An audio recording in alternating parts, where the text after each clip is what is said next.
El Bermejo Mundo de la Calle Abierta, un recorrido por el patrimonio vivo de la Comuna 4.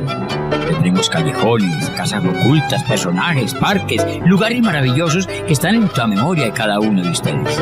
Pasillos, guabinas, tangos y cantinas, lugares de encuentro y tertuliaderos al son de la guitarra, el tiple y la bandola. Historias gitanas, andar para arriba y para abajo, como el gobierno. ¡Vamos! A soplar fogones, a perseguir las gallinas en el cafetal, a contar las historias de las abuelas, con las cenas en las ollas de barro y también a buscar mi pajarito.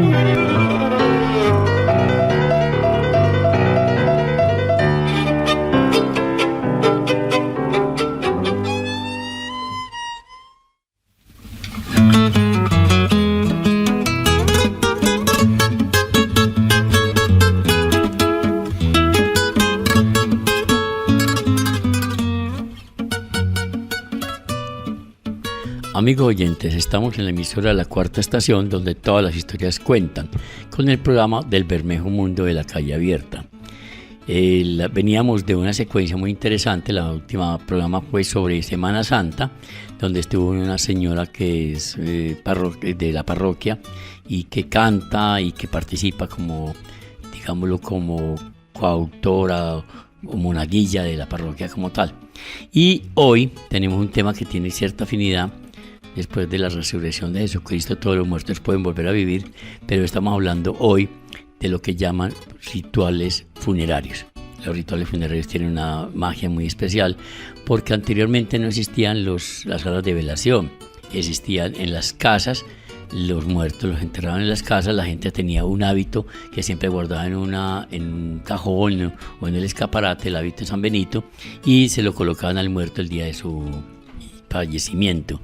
Había un ritual muy tenaz porque había unas señoras que no solamente cantaban, lloraban, lo que llamaban las plañideras, que es una profesión que ya no existe realmente, y las plañideras rezaban y lloraban toda la tarde, toda la noche, según el tiempo del velorio.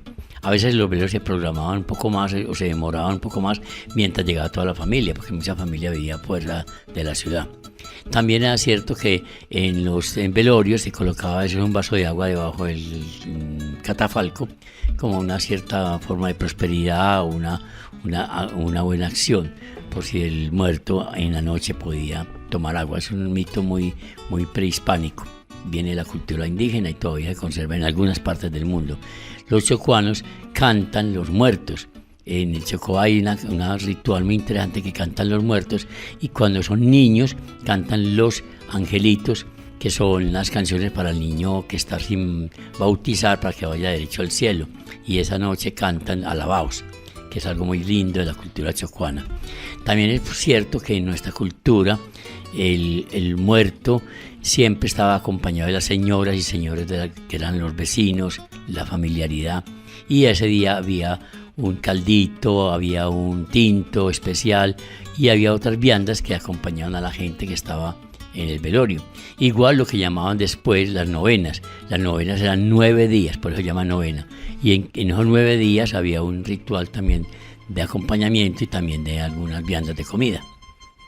Eso más adelante lo vamos a trabajar en Palabras y Fogones, pero también vamos a tener un programa especial que se llama La Ventana del Vecino, donde vamos a invitar a alguien muy especial que conoce esa historia y que tiene pues mucha trayectoria en su vida cotidiana sobre lo que fueron los rituales de función.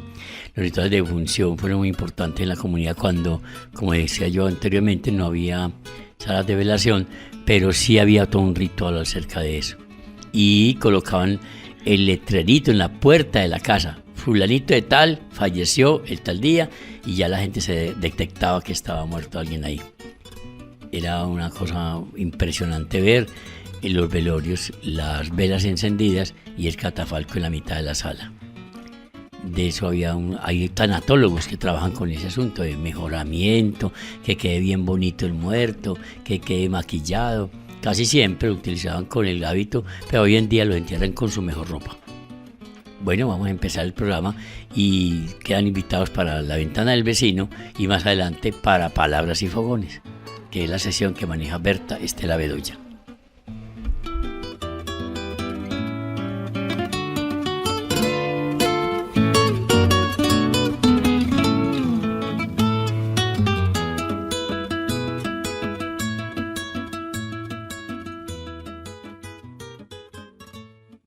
El cerrojo. Sí. La ventana del vecino.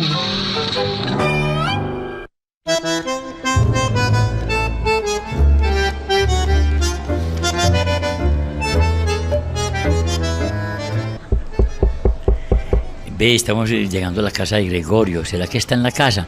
¡Gregorio! Muy buenas tardes, ¿cómo me le va? Muy bien. Qué rico tenerlos por acá. Queremos hablar bienvenidos. contigo. Claro que sí, con el mayor de los gustos, qué bienvenidos. maravilla. Gracias, abrimos la puerta. Pues ya no nos metimos por la ventana del vecino, pero por la puerta del vecino sí, aquí caímos. Bienvenido, ¿cómo está usted? Bien, afortunadamente y feliz de estar con ustedes. Ve, Gregorio, se tiene una hija muy linda, está ya sentadita con el cabello lleno de preguntas. Esos bucles parecen signos de interrogación. Muchísimos. Sí, muchas preguntas entonces, muy bien. Bueno, quiero preguntarle algo así como es muy simple. ¿Quién es Gregorio Enríquez? Una descripción más o menos. Bueno, soy guajiro de madre antioqueña, viajero por todo el país.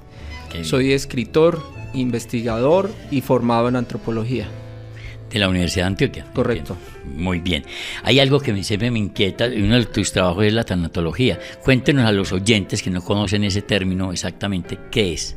La tanatología es el estudio, la indagación, la investigación como tal sobre la muerte y el morir. Suele confundirse tanatología con tanatopraxia, que ya es la praxis frente al cadáver. Son las personas que tienen el arte de la preparación, tanatopraxistas. Bueno, pero históricamente hemos sentido muy cercano a la muerte cuando los velorios se hacían en las casas. ¿Cómo ha sido ese cambio tan fuerte en ese tipo de cultura, en la cultura de la muerte y de atender, digamos, al difunto? Claro, como la casa tenía unos espacios muy demarcados. Estaba una sala que era para el diario, pero había una sala para los eventos especiales. Y esos eventos eran los matrimonios, los bautizos y los velorios, porque la gente nacía en la casa, moría en la casa y era despedida en la casa. Eso cambió radicalmente por allá en la década de los 60, que empiezan a implementarse las ideas de las salas de velación o los velatorios. Y por una cuestión práctica, digámoslo, la gente lo vio como un elemento de la modernidad, llevarse las velaciones para unas salas. Luego en la década de los 80, con toda la violencia que sufrió la ciudad de Medellín, se recortaron los tiempos de la velación, porque antes la velación lleva su nombre de pasar la noche en vela, acompañando al difunto, despidiéndolo. El origen de la velación es muy particular porque era esperar un tiempo prudencial a que esa persona diera alguna muestra de vida. Entonces, si se movía, si alguna cosa mostraba, entonces era evitar que lo enterraran con vida. Pero volviendo a esa época de la violencia, se recortaron los momentos de la velación. Luego vivimos una crisis que fue la del auge de la cremación, donde la gente ya no quería velar. Y llegamos antes de la pandemia a una promesa de cremación del 80-90%. La pandemia, como trajo la prohibición de velaciones, ahí sí la gente quería velar, y entonces volvimos a una práctica post pandemia de las velaciones y de las despedidas multitudinarias. Siempre llevando la contraria del pueblo, como que dicen, siempre. Si nos están dejando, yo quiero pelear por eso, claro. Es impresionante. Bueno, y en tu oficio, en tu práctica como tal, ¿has tenido, digamos, algunos eventos de carácter especial, algún tratamiento con algún cadáver, algún cuerpo que te haya marcado? Muchos. Mi área de trabajo realmente fue y ha sido la antropología de la muerte, o sea, tanatoantropología, la muerte y el morir desde la cultura y desde lo simbólico, pero he trabajado en el mundo funerario, pues ya perdí la cuenta. Me han tocado desde funerales de un señor que era aficionado al ajedrez y pidieron autorización para convertir una sala de velación en un tablero gigantesco de ajedrez. Hubo una velación por allá muy hermosa que tuvimos con tango y entonces pues todos terminamos metidos en la sala porque eso fue un festival de tango espectacular. Me acuerdo mucho el tema del chapecoense, que fue muy, muy duro, fue muy fuerte, porque era ver como las esperanzas de todos estos muchachos en esos cofres, en esos cuerpos que se iban a repatriar. El cadáver del padre Marianito, tuve la oportunidad de trabajar, fuimos 3 personas, un artista plástico y 2 antropólogos quienes trabajamos directamente con el cadáver del padre Marianito en Angostura, la restauración y preservación. Digamos que hay mucha historia, hay mucho que se queda con uno, cada ritual funerario es diferente, ir a ver los rituales de mi cultura guayú, claro, o ver los rituales en el Cauca o en la Amazonía. O en el Chocó. O en el Chocó con el baile del angelito, ¿cierto? O los alabados, o el lumbalú de San Basilio de Palenque. Claro. Y algo interesante, ahora fuera de cabina estamos hablando de un libro que escribió Reinaldo Espitaleta sobre las plumas de Gardel, que ahí sale el mito que era un ángel, porque encuentran dentro de lo que era la ropa pegada al cuerpo unas plumas que están metidas prácticamente en lo que llaman las sombreras del saco, y al desprender el un montón de plumas. Tú dices que ahí sale la leyenda de que era un ángel. Sí, efectivamente, porque eso sirvió como un elemento para comprobar que era Carlos Gardel. Era Gardel, porque era un traje fino, porque era un traje con plumas de ganso, pero algún curioso que presenció eso justamente ahí donde está hoy la Facultad de Medicina en Juan del Corral, que era donde se llevaban los cuerpos para las necropsias, salió con la idea de que le habían encontrado plumas a Gardel. No es que Gardel hubiese botado plumas, pero Gardel era un ángel, y ahí eso se une a la idea de que Gardel cada vez canta mejor. Es un muerto que ha mejorado la técnica con el pasar del tiempo. Increíble esas historias, esas leyendas urbanas que van apareciendo alrededor de Gardel. Bueno, y en términos, digámoslo, de la técnica como tal, ¿cómo ha evolucionado en el tiempo, desde la normatividad jurídica y desde la parte técnica, el proceso de la tanatología? El proceso de la tanatopraxia ha mejorado porque acá mismo se han venido trabajando ya elementos químicos fuera del formol. El formol es altamente contaminante, trae una serie de perjuicios para los que llevan a cabo este oficio, y de un tiempo para acá Medellín está a la cabeza en Colombia de la producción de los químicos para la preservación, químicos que además son amigables con el medio. Entonces hemos perfeccionado las técnicas. Paradójicamente la década de los 80 nos obligó a ponernos al frente del tema funerario, porque había una exigencia por los niveles de violencia y por las formas de muerte de mejorar la calidad de la preparación. O sea, las mamás querían exhibir los cuerpos de sus hijos y querían ver a los hijos, y la sociedad quería ver a sus personajes ilustres, y bueno, la gente tuvo que profesionalizarse casi que a la brava y salir del país. Entonces viajaron a Argentina, o llegaban especialistas desde Estados Unidos que llevan más de un siglo trabajando unas técnicas de tanatopraxia espectaculares, o los mismos italianos que son unos de los maestros del embalsamamiento. Un ejemplo es el cadáver de una niña, Rosalía Lombardo, que parece una muñequita y lleva más de 100 años preservada. Entonces se aprendió de todos estos grupos.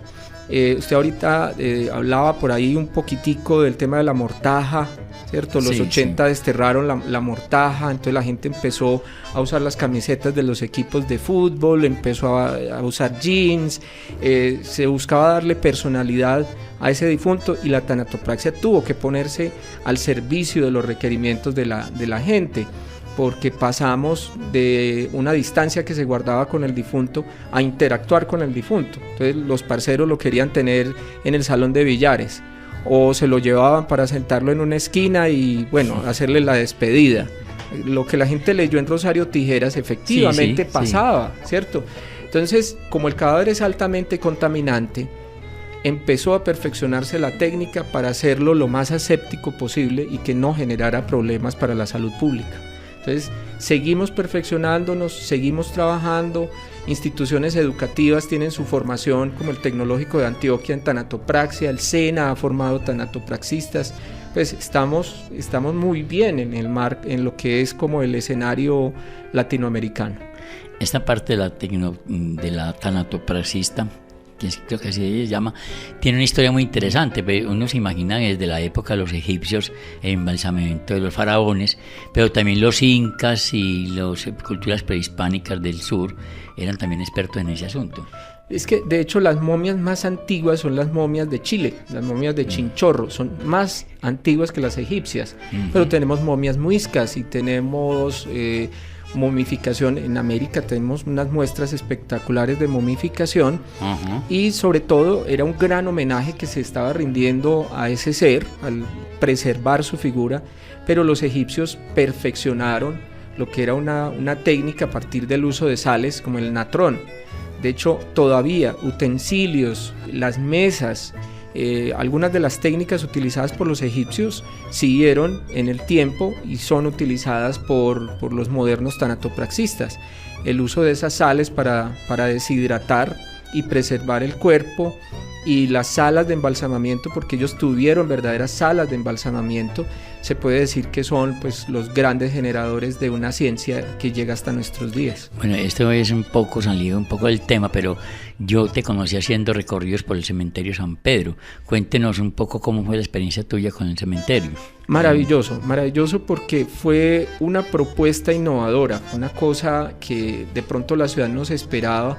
¿Cómo así que unas noches en el cementerio? ¿Cómo así que unos recorridos? Noches de luna llena. Y se logró darle al cementerio ese lugar que se merece dentro de la ciudad. De hecho, el cementerio hoy en día es una institución cultural de renombre internacional, y fue una experiencia maravillosa porque fue decirle a la gente: tenemos otra forma de reflexionar sobre la muerte y el morir, y tenemos otra forma de pensar nuestra historia a partir de las tumbas de quienes se encuentran en este escenario. Entonces, tener la oportunidad de hablar de Jorge Isaac, de hablar de don José María Sierra, de conocer la historia de Pedro Justo, pero también la historia de la industrialización a partir de las tumbas, es algo que no te lo va a dar una universidad ni te lo va a dar un centro de formación común y corriente, sino que es estar ahí, estar en contacto con esa otra historia. Sí, no, y lo más reciente, lo que hizo Gardiazabal, traer las cenizas de Tomás Carrasquilla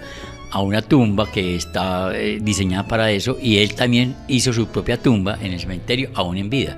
Claro, digamos que como es un referente ya literario, porque en el cementerio pues ya hablar de Carrasquilla, de Gardiazabal, aunque no se haya muerto, pero también de F. Gómez, claro, de Jorge Isaac, puedes tener ese rastreo, claro, del Fidel Cano, puedes tener ese rastreo de lo que ha sido la intelectualidad, la bohemia, la cultura en Antioquia. Ahí está Pedronel Gómez. Sí, que es una cajita como una casita de muñecas, sí, muy entonces, linda. Saber que no son sitios inertes, que son parte del activo de la memoria, que son parte del patrimonio de todos nosotros, y yo creo que ese ha sido el gran éxito del cementerio, ser una propuesta cultural incluyente. Encantador. Ahorita mencionabas algunas anécdotas como el personaje del ajedrez en la tumba, el concierto de tango en un entierro, etcétera, etcétera. Pero tenés otras anécdotas que nos puedas comunicar, que tengan referente con tu oficio y que te hayan marcado. Bueno, es que, a ver, uno nunca sabe qué se va a encontrar. Uno, desde familias que quieren, una vez una señora, desde el mismo carro fúnebre, planteó la parada en una casa en el trayecto, y era la casa del amante. Wow. Entonces la señora dijo: no, un momentico, que ella también tiene derecho. Entonces salió, tocó la puerta, las dos salieron, lloraron, se abrazaron, se montaron al carro y llegaron al cementerio juntas. Entonces, bueno, la muerte puede generar eso también, una tolerancia.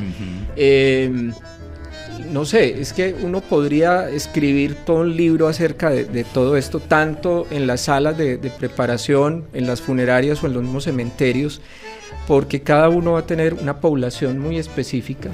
Eso me hiciste acordar de una historia muy linda de un gran escritor del Brasil, Jorge Amado, Las 3 muertes de Quinca Berrío de Aguas. Ajá. Que se muere 3 veces. Él se muere para la familia porque era un sinvergüenza, que era un borrachín. Entonces ya la familia lo tenía descartado y ya no existía. Se muere de verdad en una fiesta, en un rumbero. Se muere de verdad y lo buscan para enterrarlo en una sala de violación. Hacen la actividad y los amigos lo sacan de la sala de velación, le quitan la ropa que le han puesto nueva, se la ponen ellos y lo ponen a pasear por todas las cantinas, y en un barquito por el río que está ahí cerca de la población donde él vivía, se hunde y se mueren todos los muchachos. O sea, 3 veces se murió. Sí, eso es prácticamente lo que uno veía acá, y sobre todo que, bueno, me han tocado una vez una velación con mucha música del Pacífico. ¡Ay, una belleza!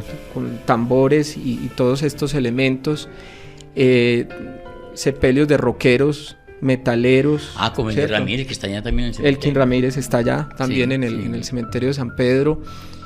Me hubiera gustado acudir a la tenida masónica que despidió a Carlos Gardel acá en la ciudad, porque los hermanos masones de él le hicieron un acto especial fúnebre, porque era un hermano masón que iba hacia el Oriente Eterno, como dicen ellos. Eso debió haber sido bastante bonito, bastante interesante. Hay un libro de un señor de apellido Palau que se llama La Caravana de Gardel, sí, donde mencionan ese evento especial que es en una casa de Prado Centro, donde lo atienden los masones. Es que Prado Centro fue uno de los epicentros del tema de la masonería en Antioquia. Es más, muchos de nuestros cementerios tienen la impronta de los masones. El cementerio tal vez más evidente es el cementerio de Monpós, claro, que fue diseñado totalmente por los masones, pero uno los encuentra en todos los cementerios dejando su impronta, porque es a partir de las normas de Francisco de Paula Santander, un masón, que se va a establecer la necesidad de la construcción de los cementerios en las ciudades. Primero la gente era enterrada al interior de las iglesias y pagaba algo que se llamaba el derecho de asiento, que era ser sepultado ahí donde escuchaba la misa. Bueno, vamos a irnos despidiendo, porque ya este programa se nos va como ceniza al viento, como dice el dicho. Yo quisiera que nos dieras un contacto, por si de pronto la gente está interesada en hablar contigo de esta actividad, y despidiendo esta parte del programa que me parece encarretadora. De esto aprendemos todos los días mucho, y darte las gracias por haber estado con nosotros. Bueno, para quienes están interesados en este tema y en algunos recorridos anecdóticos de ciudad, mi contacto es el 313-783-7071. 313-783-7071. Y he disfrutado mucho compartir con ustedes. Qué maravilla, qué bueno. No, aquí, como dice el eslogan de la emisora, donde todas las historias cuentan. Muchas gracias por la invitación. Muy bien, gracias.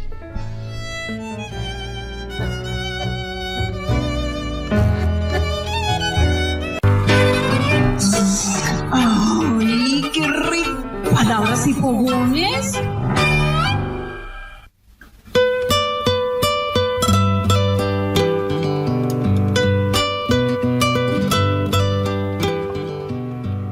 Bueno, en esta sesión de Palabras y Fogones hoy, en el programa El Bermejo Mundo de la Calle Abierta, de la emisora La Cuarta Estación, donde todas las historias cuentan. Ay, les traigo unas recetas. Venga, ¿cómo así recetas para qué? Estamos en un velorio. Ah, maestro, pero y es que en el velorio también se come. Ah, ¿sí? Ve, por ahí una vecinita que se llama Mariana Atertúa Quintero, que esas de las que no tienen velas en este velorio, eso es una metiche, que ahí se nos coló. Ay, pero sí, como mencionaron que en estos temas había comida, obviamente aquí llegué a meter la cucharada. Bueno, aquí llegó. Sopa con 5 cucharas no vale. No, tiene que tener a alguien ahí, pues bueno. Esto se da en los funerales de hace mucho tiempo, pongámosle 30 años atrás. Creo que hasta más. O más, 40, bueno. Yo cuento de los 30 años atrás porque estoy todavía... Para que no te digan que tiene... En las recién primaveras. Bueno, no me saque la partida de bautizo ahí, maestro, que me achicopala. Bueno, en esa época, pues yo cuento lo que vi, que se me quedó aún, siendo yo muy pequeñita, la gente se moría.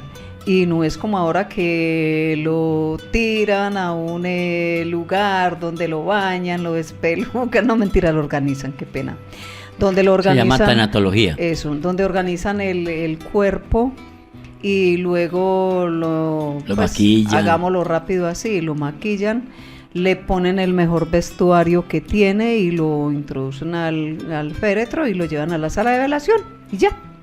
Allá reparten un tintico simple, amargo, sin tinto, una aromática de bolsita, un caldito de cubito, sí. Y unas galletitas ya, hoy en día, porque todo es moderno.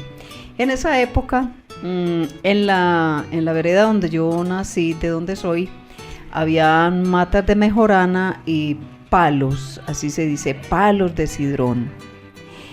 Entonces, ¿qué hacían nombraban 4 mujeres, 4 damas de la vereda, doña María, doña Mejorana, doña Natalia y Rosita. Ah, sí. Ellas eran las que iban a encargarse de lo que era alimentar las personas que asistían a ese velorio. ¿Qué era el velorio? Velar el muerto.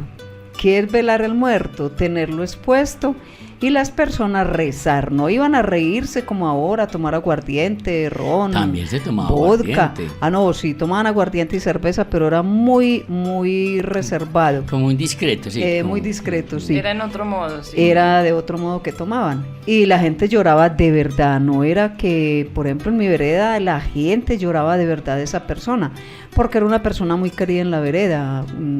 La persona que había colaborado mucho, no había colaborado, era, como decían, muy pobre. Es decir, había un gran sentimiento por esa persona que se iba. No faltaba la Natalia que iba a llorar porque sí. O la Berta, yo lloraba, pero de miedo, porque yo le tenía mucho miedo a los muertos, ¿cómo le parece? Bueno, entonces cogían unos manojos, o sea, puñados de mejorana. Colocaban una olla a hervir esa ollada de mejorana y le echaban panela. Colocaban otra olla grande con un manojo o un puñado de cidrón y le echaban panela. Eran 2 ollas de aromática. Esa aromática la guardaban durante mucho rato para que después que hirviera le soltara bien el aroma y la fragancia y el ¿cómo se dice? Pues lo que tiene la hierba, ¿cierto? Bueno, luego, y la tapaban muy bien. Después la dejaban reposar un poquito y empezaban a servir. Eso, el aroma esparcía por toda la casa. Vení, no había plásticos de plástico, eran pocillitos de losa. Era de losa, porque pues cuando la gente era muy pobre, entonces tenían pocillos de peltre. Pero para ese momento no, la vecindad se juntaba y prestaban los pocillos. Yo me acuerdo que mi mamá mantenía vajilla guardada, no por nada, pero ella mantenía vajillas guardadas y prestaba muchos pocillos para esos eventos. Bueno, también si la parte de la familia, que normalmente en las gallinas, hoy en día no, porque hoy en día la gente no mantiene nada en el campo.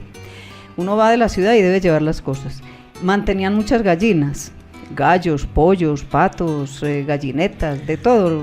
Mi mamá era una que tenía 500 gallinas en la casa. Se murió don Gonzalo, maten gallinas. Sí, entonces mi mamá siempre que había un velorio decía, bueno, ¿tienen para el caldo de las personas? No tenemos ni una gallina. Bueno, mi mamá regalaba 2 o 3 gallinas o una gallina, bueno, y así hacían también una olla grande con esas 4 gallinas cocinadas, bien partiditas las carnes, bien con unos cortes muy bien hechos que ellas sabían hacer, no es como ahora. Y le agregaban cilantro y nada más. Y otra señora molía maíz y otra asaba arepas.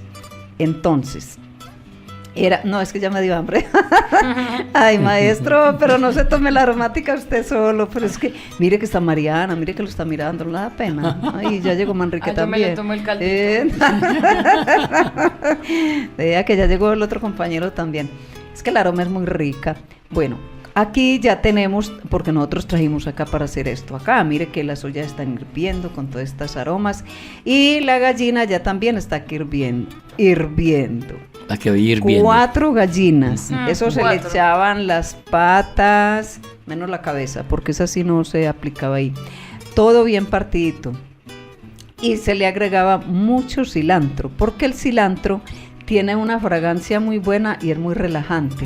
Claro, pero eso da sueño. Exacto, entonces las abuelas sabían y le aplicaban cilantro a esa para la mayorona, para que durmiera. Sí, para que no llorara, a ese alimento para que se relajaran, estuvieran muy relajados durante todo el sepelio. ¿Y cómo lo servían? En una chocha. en una chocha. Chocha. ¿Cómo Ay, así? ay. Pero no, maestro, pues es que usted, ¿por qué le pone Pero esa- no en ese modo. De ese modo, sí. O sea, en una cazuelita De barro. de barro, O de de totuma. barro o una totuma. Ya cuando era de totuma era más pobre el sepelio, ¿cierto? Cuando servían en las totumas. En las chochas se servía, que se echaba el caldo, una porción de carne de gallina y una arepa. Ese era el alimento que se utilizaba en ese momento. De ahí viene la copia que hoy en día uno le dan el caldo de gallina en las funerarias, ¿cierto? El cubito, bueno, y con galletas, allá era con arepa. Es decir, era todo un ritual, tanto la velación de la persona que había fallecido como el alimento que se preparaba para los que llegaban. Teniendo en cuenta que los funerales no es como ahora. Usted muere a las 6 de la mañana y a las 7 ya está allá en el hueco, allá, por allá, yo no sé dónde es que los llevan. Bueno, no sé porque no me gusta contar esa parte. Entonces, no, allá el velorio era de 2 y 3 días, porque tenía que llegar hasta el último familiar Sí, que señor, vivía sí. en Aguadas. Por ejemplo, nosotros vivíamos en la vereda Cordoncillal, en el municipio de Santa Bárbara, y había gente que se iba a recorrer. Los muchachos decían, me voy a recorrer. Y cuando se moría el papá, el familiar, le avisaban por las emisoras, Juan Cardona, a través de la cuarta estación le informamos que su padre Jesús Cardona acaba de fallecer, por favor. Entonces, ellos oían la noticia, los trabajadores, donde estuvieran, y ve que se murió tu papá. Mientras viajaba de allá a esa vereda, eso era de vereda en vereda, se demoraban mucho, 2 o 3 días. Esperaban el último familiar que llegara a ese sepelio. ¿Qué hacían para mantener el cuerpo disque muy sano? Le colocaban, yo me acuerdo, yo estaba pequeñita y me daba mucho miedo, ¿no? Que una ponchera con cal debajo de la tarima donde Sí, porque colocaban si explotaran, no se Exacto, oliera fuerte. eso. Bueno, pero hablando del alimento, entonces, este alimento lo colocaban en la mañana, repartían, por la noche repartían y también al otro día volvían y hacían lo mismo, mataban más gallinas para darle a la gente, el que iba llegando hasta que terminara el funeral ahí en la casa, que ya salían con el difunto hacia el pueblo o hacia el corregimiento. Bertica, tú Señor. que sabes tomarte lo que llama el tinto envenenado, esa zona es cafetera. Y también me vino que daban un tintico Sí, muy señor, rico. precisamente el tinto no era de de Café estos molido. frasquitos que tomamos nosotros o de papeletica, sino que también inclusive las señoras mantenían café guardado, la almendra. Sí. Y entonces se ponían en esa tarea de pilar y tostar el café. ¿Cómo así pilar y tostar? El café está en la almendra como lo sacamos a vender, ¿cierto? Lo cogen, lo echan a un pilón, con una mano de madera, lo pilan, lo soplan para que quede la almendra sola y se bote el capacho, se pone a tostar en una paila, luego se le raspa un tricito de panela para que quede rico, se arma la máquina y se ponen a moler el café y ya lo echan en una olla grande bien tapada, colocan el agua, le echan la panela, Eso es delicioso. le rocean las cucharadas de café, lo tapan y cuando llevan como 2 minutos sin hervir el café, que no hierva, con la mano uno coge unos puñaditos de agua y le echa por encima así a la olla, pues destapada.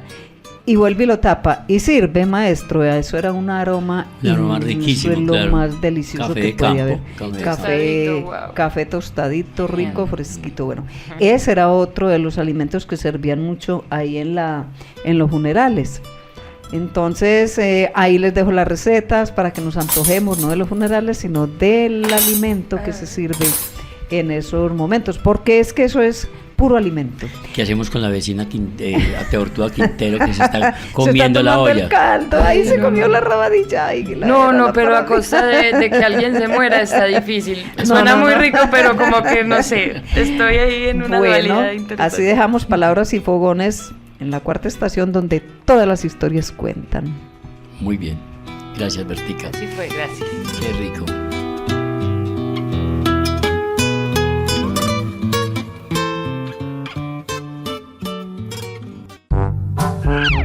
Paulina la ganzúa, Paulina la que pregunta. Ahora sí, el gato quedará pelado. ¿Y Paulina sabe qué es una jícara? ¿O qué es un esmirringuido? Palabras vienen, palabras van. Ahora sí me van a corchar.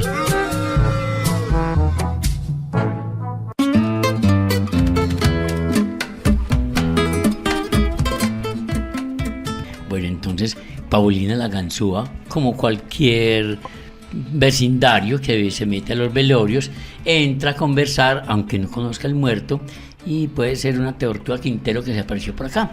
Ay, yo qué la veo, casualidad. qué casualidad.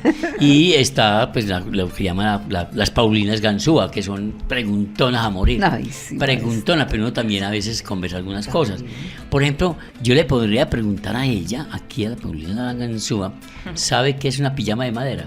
No, pues, más allá de lo que me dice el nombre, no tengo ni idea de qué pueda significar.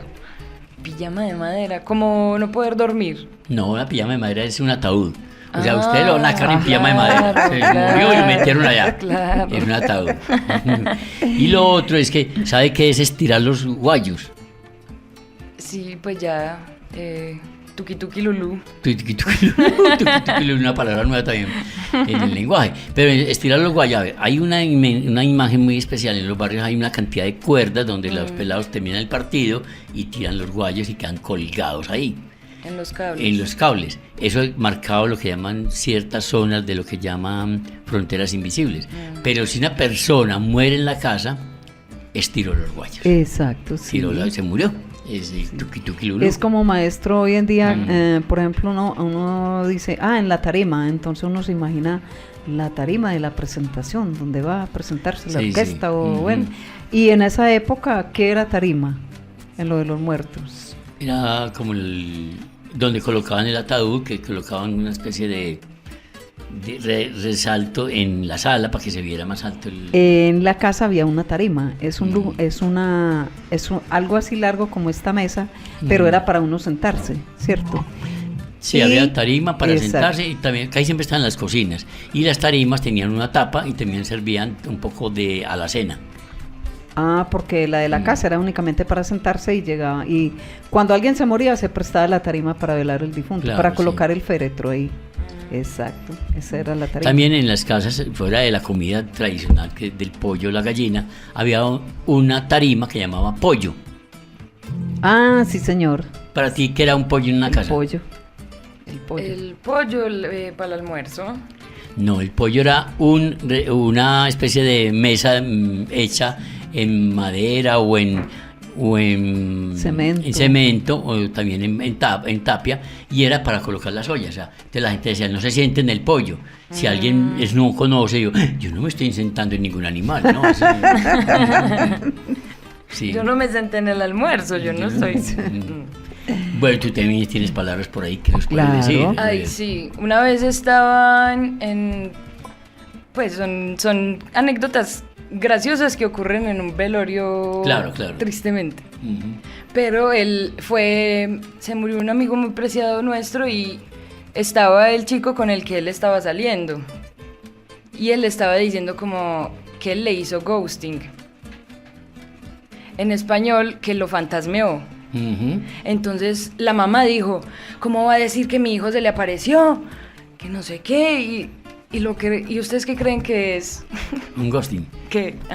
Pues ahí sí porque no es una palabra muy común, uno puede fantasmear. Fantasmear es cuando se aparece el hálito de la persona que todavía ronda la casa y que por muchos meses, a veces hasta por un año o dos, quedan rondando los espacios donde él vivió, donde ella vivió. ¿Y eso es hálito?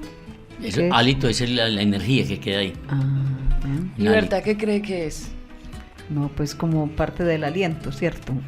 El aliento de la vida, el hálito. No, se van a quedar sin aliento. Imagínense que ghosting, lo que hizo Cody, el que murió, que en paz descanse, fue que le dejó de hablar por varios días. Ellos como que iban muy bien en la relación y Cody simplemente le dejó de hablar, y ese es un término moderno, cuando alguien que estamos charlando súper bueno y luego esa persona no aparece por ningún lado.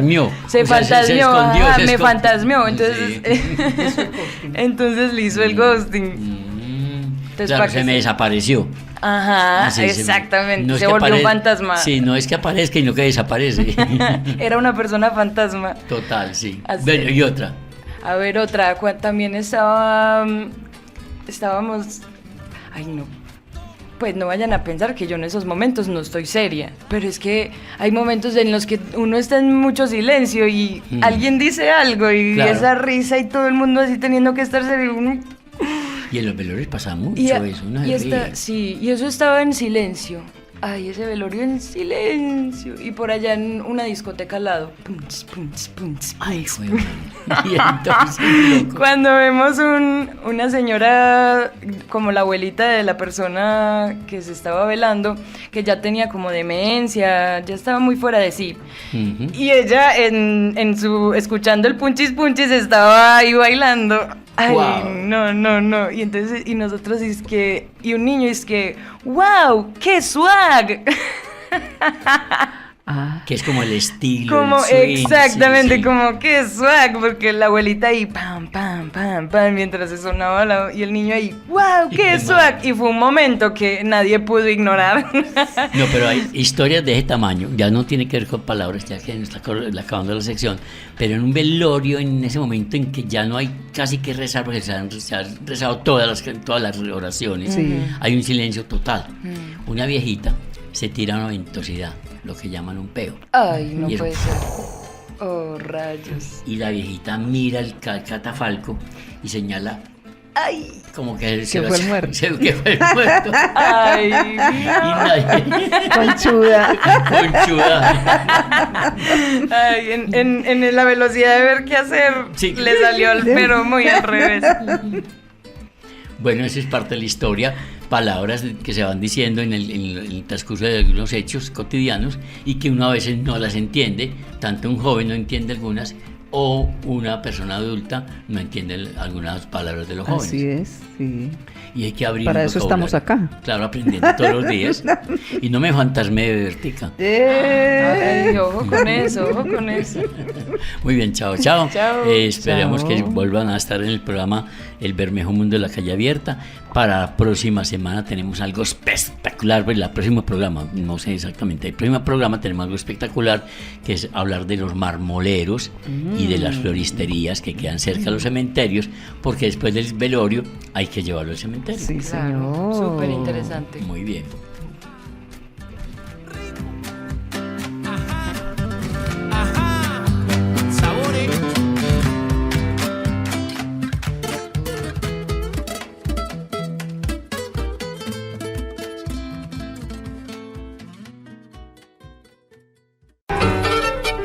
El Bermejo Mundo de la Calle Abierta. Historia, memoria y patrimonio de Aranjuez, Comuna 4.